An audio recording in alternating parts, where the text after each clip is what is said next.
Scott F. Roberts, worked with Scott now for, oh gosh, a year and a half or so. He's affiliated with the Micro Cannabis Group that also includes a number of other folks that we've had on the show, including Anthony Sabatella. And so, but today he's going to be talking about some really important cannabis legal news that's just coming down the pike right now. Why don't we go ahead and start with that, Scott? Sure. I mean, I guess the one thing that might be news to everyone here is that we now have our first micro business license in the state of Michigan. One of our clients, Sticky Bush Farms, just recently received their micro business license. So we're very excited about that because I know we've been hearing the last year, there's no micro businesses, there's no micro business licenses yet. So now we can kind of finally put that one to rest. We do officially have a micro business license here in the state of Michigan. Why don't we define that term? Because we have a somewhat of a general audience on this as well, and they might not understand what that means. Sure, yeah. So the micro business license was a license that was created kind of specially for the recreational law. There's no medical law equivalent. And what it basically allows someone to do is be kind of a mini vertically integrated cannabis facility. That means you can grow plants up to 150 at one time of 8 inches or more. You can process and then you can sell all out of the same facility. So I know, with larger groups, it's, almost everyone for the most part is, going vertical, meaning they want to grow, they want to process, and they want to supply their own dispensaries. And this kind of allows you to do that, but for a lot less money, since you really just need one site and you can do everything under one relatively inexpensive license. But it's still like 1,500 plants is the max or something, right? 150 plants. 150. Okay, I got that something, and it's very important what exactly counts as a plant because this is something that changed a few months ago. It used to be that, as soon as the seed sprouted or as soon as a clone took root, it was considered a plant for these plant count purposes. Now, and this is only applicable to recreational licenses, which micro business is one of them. The test is if it's over 8 inches tall or wide. So that means, all the plants that just got put into veg or, the clones that just started to take root, they don't count as plants for that 150, which is, very important because one of the key limitations for a micro business is you can only have 150 plants at one time.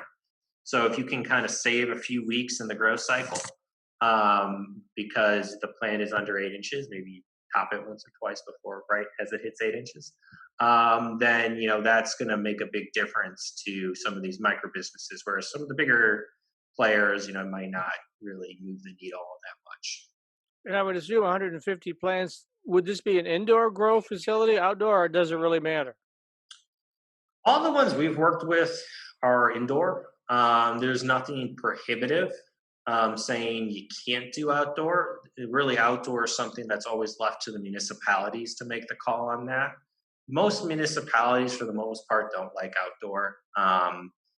For whatever reason, the odor being the biggest complaint. But sometimes it's a security thing. They think people are going to scale the fences or what have you. So that's something that's always really left to the municipality, and they all kind of take different views on it. Some say, well, pure outdoor is bad, but if you have a hoop house, we're okay with it. Or if you have a glass structure, we're okay with it. Or some may say, we don't even want that. It's got to be in an indoor permanent structure, meeting full fire code and all that stuff. So it's really something that's kind of a case by case basis. Okay. So what else we got cooking on the legal side? Well, I mean, there's a lot of things going on. The regs seem to change every day. There's You mentioned caregivers in a couple of weeks. That's phasing out, yes, right? caregivers. Yeah. So the long-awaited caregiver phase out is about 2 weeks away. I think on the dot. And one thing I will say we're already seeing, and this is something that I kind of put in an article about 4 or 5 months ago, is prices not starting to have gone up again. Um, what we saw kind of March, April of this year, right as COVID was hitting, is we saw the prices really start tanking, at least on the wholesale rate. It was, 3,000 plus easy, as much as four. And then we saw it like within a month go down to two. 2,200. Yeah, yeah. Yeah, it just almost got cut in half. It was just like that. And the thought, or at least my thought on why that happened, is right as that deadline was first approaching on the caregivers, because it wasn't just a we're all in and then we're all out. They kind of phased it out. So right when that one of the deadlines for the phase outs was happening, you saw a lot of people bring in a lot of product, like a lot of product, like 5,000 pounds a pop, and that really flooded the system. So we saw a pretty big drop in the prices at that point. But what we're seeing now is the prices have kind of recovered.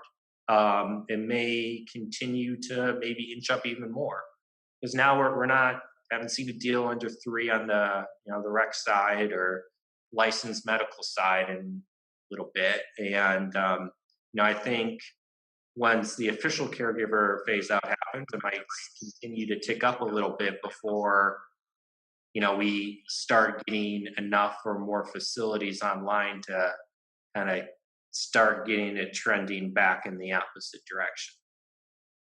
Okay.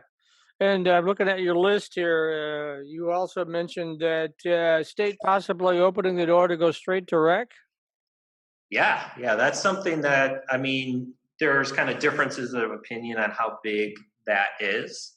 But if you're someone that hasn't really been in the industry, but you're still looking to get into the industry, this is kind of a big deal, because what the rule is right now is that other than the micro business license, which is one of the exceptions, that and the 100 plant Class A grow license, you first had to get a full medical license before you can even apply for rec pre-qualification.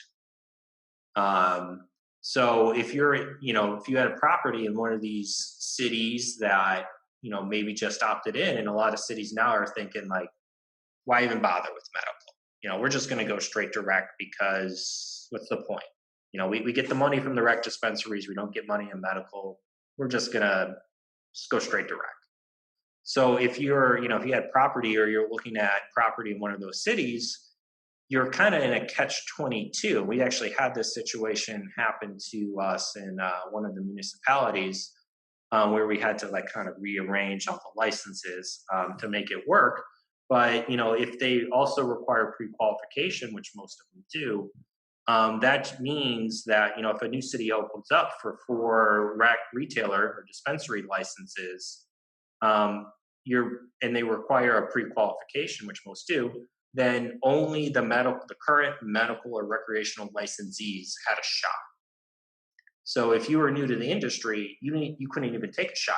You would have to, just pass on the opportunity, because you didn't have that ability to get the rec license or medical license, then get the rec pre-qualification, and then move on. So in a way, this is, I think, for people who are just getting into it, or maybe, they're not trying to take over the world, but they maybe have a property or two, or maybe that, the property landed in their lap, which happens every once in a while to the extremely lucky.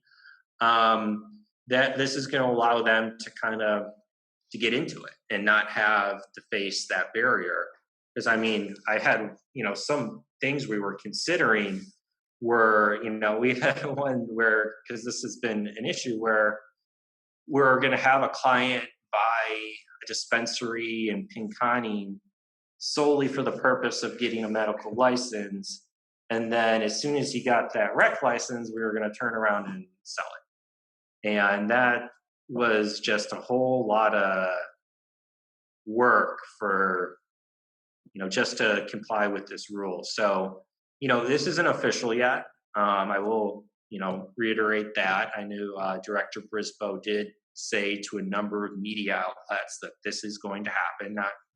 Not, if you look at his language, it's not like maybe we're exploring this. This is going to happen in November. Until I get some official word from MRA, I do kind of hear behind the scenes it's happening, but until it's official, it's not 100%. There's been some times where the director has said certain things in uncertain terms later for that not to be the case. So I would caution anyone from taking that all the way to the bank. But, it does look like it's going to happen, or there's a very, very high probability of it happening. So that's something that I think is going to be good news to people who, are looking into the industry, or looking to get into it, or maybe they're an out-of-state player that's already in the industry but not yet in the Michigan industry. This is going to help them out a lot because it's going to unlock opportunities that they previously just haven't been able to go after. And then consumption lounges is on your list. Where does that stand? So consumption lounges, we're still, unlike the micros officially, we still haven't seen the first consumption lounge license yet. But, we're, at least, here at Scott Roberts Law, we're very excited about that. We think that has a lot of opportunity. We're exploring a number of projects that do involve consumption licenses. It's just that it's something that the municipalities have been very slow to act. Kind of like what you were seeing at the beginning on the micro businesses license, where they're like, we're not 100% opposed to it, but we just want to see what it looks like first. Mm-hmm. That was something we heard a lot when we were lobbying on the micro business topic. But, with the consumption lounge, we're hopeful that there's going to be a couple in Lansing sometime soon. I think they were going to issue up to 4. I don't know how many they actually issued. But we're very hopeful that's something like kind of on the horizon. It's not going to happen tomorrow, may not happen next month, may not even happen this year. But that's something we're very, very excited about. And I think, that's something where you're going to start seeing a lot more kind of novel or innovative facilities coming online. It's not just, we're a dispensary, you get in, you get out, call it a day. But start seeing some of these marijuana facilities be more of a destination or an event or something that people are going to, not just to pick up a quick eighth, but to pick up a quick eighth and hang with friends, meet new people, play games. There's one project that's go swimming. I think that's something I know I'm really excited about. I've loved to have something like that in Michigan and the Metro Detroit area for selfish reasons, just so I could go every once in a while. But that's something I think we're going to start seeing next year, hopefully. And I think once a couple of those get traction and people kind of see that business model, I hope that, more people run with it. And that's something that we have here in Michigan that can really set us apart from industries like Colorado, where they kind of have it technically, but the way they have it done, it's not really viable. I know when I was in Amsterdam a couple of years ago, I did take a fact-finding tour of the consumption lounges just for purely news purposes only. And so it was a very kind of relaxed cafe, like a coffee cafe kind of atmosphere. And I think that's what everybody hopes it's going to be when it comes to Michigan, right, Rick? Well, the question with social consumption lounges is, what is the path to profitability? The Marijuana Regulatory Agency has dictated that there's no cannabis to be sold within the social consumption lounges itself. So the consumption lounges are typically viewed as being most profitable when located next to a distribution center. Scott, that's your experience when planning these programs out too, right? Yeah. In our experience, we've run the numbers on consumption lounges any number of ways. And as standalone facilities, we just don't think they make sense. It's just, what are you going to do? But when you pair it with distribution, then I think it can make a lot of sense. And it doesn't necessarily have to be right next to each other, because a dispensary can deliver it to a consumption lounge. So maybe if you had a dispensary half a mile away, someone comes in and they can immediately put an order in, and then 10 minutes later they have their order filled.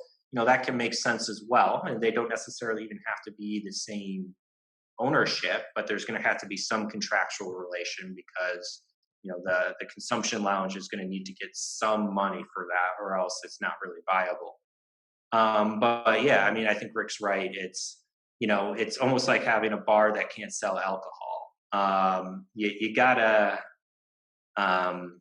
pair it with distribution to make it viable. But when you do pair those together, I think it becomes very powerful.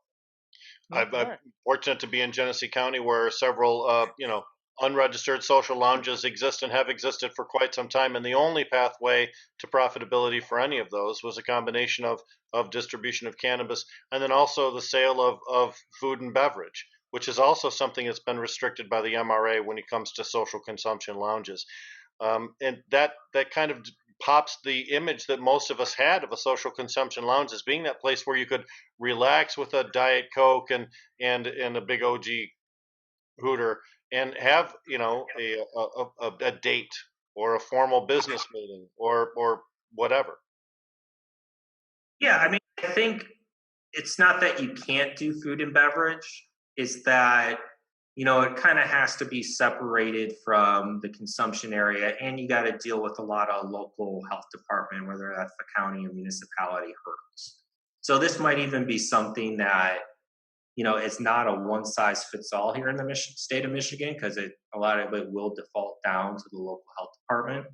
So I mean, we're going to see how that plays out. No, I don't have anything really immediately we're trying to open up in that area, so I haven't really been able to have the chance to work through those issues with local health departments.